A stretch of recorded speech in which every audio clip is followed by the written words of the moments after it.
Hey everyone, it's Julianna Jewels with Jewel Loom, and I have my large sun weaver loom with me today. And actually, it's nighttime, it's dark outside.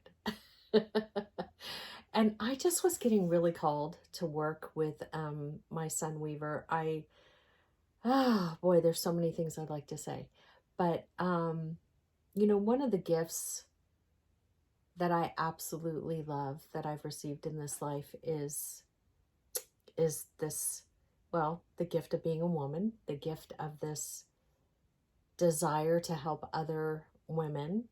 I love helping my guys too. But I've always had this thing about, just empowering women and to make them feel or help them feel better about themselves, right? No matter what might be going on. And there's such a deep passion, and then there's this connection to every little girl that we have been and that we are. And so tonight I'm just feeling really profoundly I guess emotional about that, compassionate about that. I've got a warrior fire lit inside of me, and so I just got really called to work on the large sun warrior. And so I love her because you can work on the top, and you can warp all the way to the back, and you can end up with this incredibly long piece. But I think what I'm going to do is I'd like to show you how to warp her, and maybe just if you try it, if you have a sun warrior, sun weaver, warrior weaver, right? It's all good, all the same. But there's something incredibly passionate, profound, symbolic, like all the words, right, that happens when she's warped. And so I had a piece for a really long time that I warped, and then I just stared at her. And so I want to show you how to warp her. So I'm going to work with the hemp. I'm going to work with the 1mm hemp. And originally I did grab some gorgeous 0.5, but I just felt like it was a little too thin. But you could certainly try that. So I've got like a little loop that I've already made. And I'm going to go ahead and I'm just going to tie that. Whoops, and I've undone my loop. Did I undo my loop? I did. I am no longer loopy. And so hopefully you can see that. And actually I want it to be around one of the teeth here. Okay. And let's just get a little closer. Yeah, I'm actually standing and weaving. But when I, warping, when I get to the weaving part, I am going to definitely take a seat. So yeah, so I just did 2 nice little knots around that, what we'll refer to as teeth. And this is the riser, right? So this is the riser, and it's got its own set of what I would also refer to as teeth and or grooves. So I'm going to bring this forward, all right, and I'm just going to make sure that it's in there. And I'm going to bring it all the way down. And this is kind of fun. You see how I'm just holding her waist? I wanted her to be curvy. Well, I consider myself curvy. I am petite, and I love my curves. I love them. And they come in all different sizes and shapes and colors. And again, there's just something so incredibly precious about the female body. And so while you're warping, maybe think about that, what that means for you. So I'm going to bring this down to meet the other groove. And then I'm going to wrap that around the tooth there. And sometimes what I'll do too is if I see any looseness, like it's not all the way at the bottom, I'll take my thumb, my fingernail, and I'll push that down. I'm going to go ahead and skip a groove. And I'll bring it back up here to the top.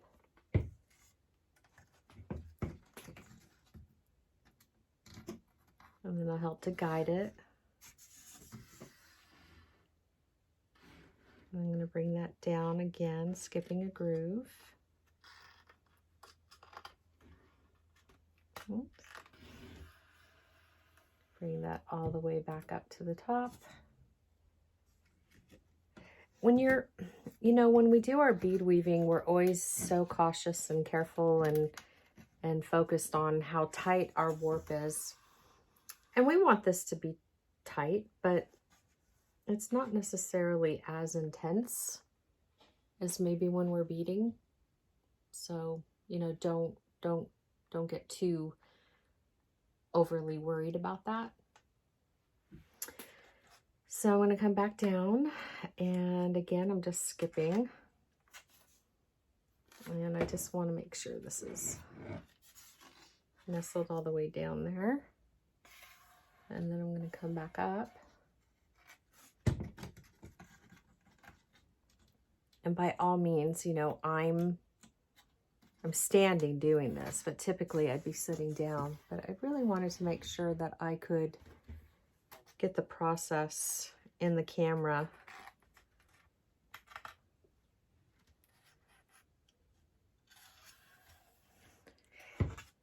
It's very interesting as you start to warp her and what emotions might come up.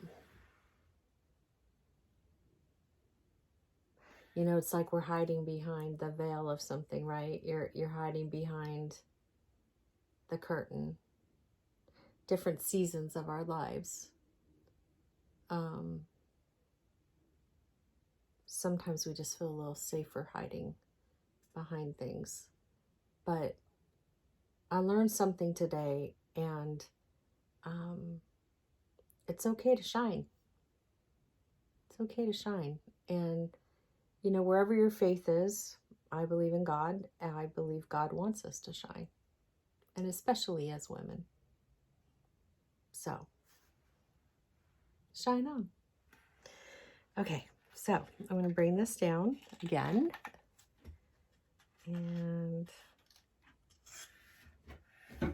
back up we go. Hopefully my hemp doesn't decide to roll off the table. Hold on one second here, as things are getting...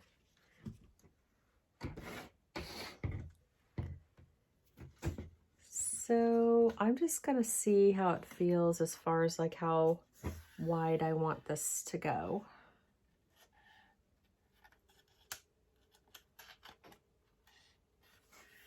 Such an absolutely beautiful design on here. I'm so happy that we could make her this with the beautiful butterflies and, just the gorgeous sun.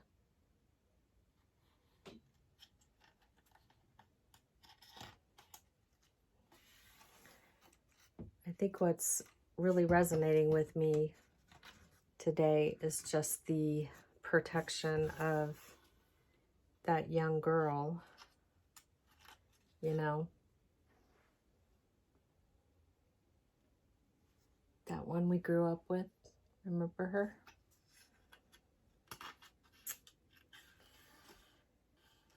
So, yeah. Okay, let's see here. So I'm trying to figure out if I want to go all the way across.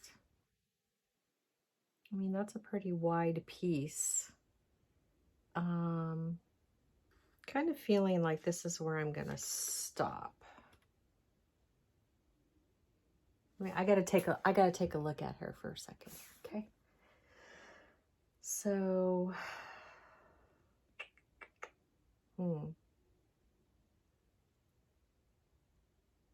yeah, I think so. I think that's good. Are you feeling it? I don't know. I'm feeling.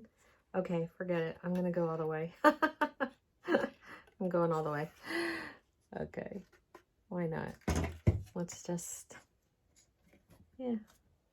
It'll be more balanced, and I think that's what I'm in need of right now. So, okay, so that would be it. That would be my last warp. Isn't that fascinating? I mean, when you look at her with the warps, and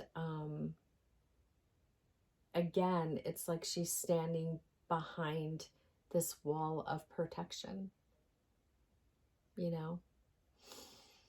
And it's a season of, for so many of us, we're reflecting and we're learning about our lives and things that maybe took place, things that are coming forward to us. And yeah, it's just, I mean, there's just something really precious about weaving. I've, you know that, you know how much I love that, and that soulful dance of it all, right? And the story is what gets me. So I'm going to go ahead and, I love this little thing that Danielle Wicks does. She's just this most adorable little, I mean, she's just so precious. So I don't mean like she's, you know, this little pea pod, but she's a little pea pod like me. So anyway, she just kind of like did this cool little rupee thing to help her sustain her knot. And I thought that was pretty stinking clever. And really, however you get to the point of tying off is like, whatever works. So I'm going to go ahead and cut.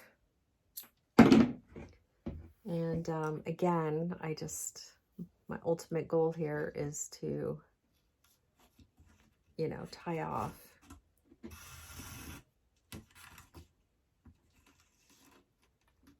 And we just want to make sure we're getting that nice and tight.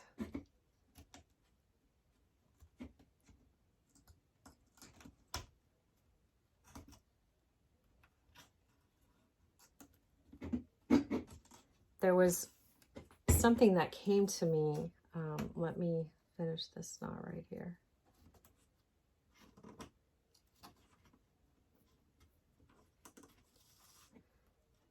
So when I was at Bead Fest, I had the pleasure and honor of spending time with Jean from Beads of Courage. If you don't know about Beads of Courage, I would highly recommend that you do go and check it out. It's pretty profound, and the things that you'll be exposed to about the realities of children who are in pain, it just blows my mind. And so I would definitely check that out. But okay, hold on, because I need to pay attention when I'm telling this story. Okay, so I'm going to turn her. I've got her on her head right now. She probably doesn't appreciate that. In case you want to know too, she's got this beautiful comb. Sunshine is the best medicine. So you use the comb when you're pushing down the weaves. That's going to be a whole different video, just so that you can go back. And then you are my sunshine. How precious is that for the needle? But one of the things that Jean and I were talking about was my my heritage. And a lot of you probably have heard me talk about my Portuguese heritage, right? So my father came to this country when he was about 13 years old with my grandma and my Aunt Maria, and my grandfather, my Portuguese grandfather, had come to this country from the Azores about 2 years prior to them coming. And so I spent the first part of my life with my Portuguese grandma and grandpa, my Aunt Maria. My mom and dad worked a lot, and so both my little brother and I spent a tremendous amount of time out at the ranch growing up with them. And so a lot of my stories and a lot of my memories and experiences were with them. And so my grandma crocheted and she knitted. You know, they grew all their food. They had, you know, animals that they raised to then feed from. And so my whole life was based around a lot of this kind of literally handmade everything, right? Handmade food, handmade clothes. My grandma sewed everything. And so a lot of me is that. But there's this whole other side. There's my mom's side. And my mom, well, her grandma, my great-grandmother, was full-blooded Chickasha Choctaw, right? And so I never really talk about that. And I'm not really sure why. Maybe because so many of my memories, again, were with my Portuguese side of my family. But lately, and especially since Jean from Beads of Courage and I had this conversation about my Native American heritage, it's kind of like, well, oh yeah, why do I have this gift, right? This passion for weaving, and not just weaving, like I make looms. Right? It's so incredible to me. And I was just kind of like, wow. I mean, like, duh, right? So it's like, it's in me. It's in me. And so I just wanted to share that with you because I had this dream a while back. I'm going to say within, and it was like, not just a dream, but it was like, you know, when you have that thing that comes to you. And it happened about 3 years ago. About 2 years ago. 2.5 years ago. Okay, whatever. 2.5 years ago. And this little, this young girl, she was probably maybe 8 or 9. And she was on the reservation. And she walks up to me and she hands me a weaved blanket.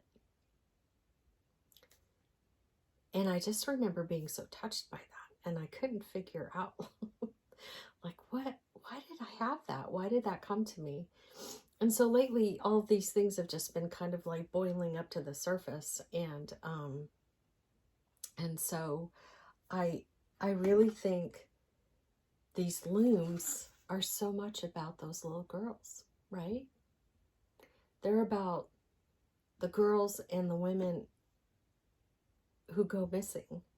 They're about the girls and the women who lose themselves spiritually, emotionally, sexually. And yeah. So I'm so grateful. I'm so grateful for God's gifts, for God bringing me into this life the way that he did. And I'm so grateful for my family stories and where they come from. And yeah. So I did, you know, I make these looms with so much love. And I hope that they evoke a story within you, a passion. I hope they somehow help you to heal from whatever might be going on in your life and your body. And when I say that, I know that the healing isn't from the loom, but it's this beautiful action. It's this beautiful tool that is just so peaceful. And when you find yourself hurting, having been hurt, going through any type of trauma, there just really is a beautiful, soulful, healing connection. And so, anyway, I've never shared that before. And so here we are, October 6th, the day after my birthday, 2022. And this is just a part of who I am, another part. And so I hope that you enjoyed my storytelling, that you saw how easy it is to warp the large sun weaver. And again, how cool that you can go all the way to the back and make like a really cool long piece, right? So I'm going to work on the weaving part of it next. And that's where I'm actually going from left to right and adding fibers. I got some really beautiful colors of sari ribbon. And yeah. So thank you for spending this time watching, listening. I hope it helped you somehow. And I love you. I do.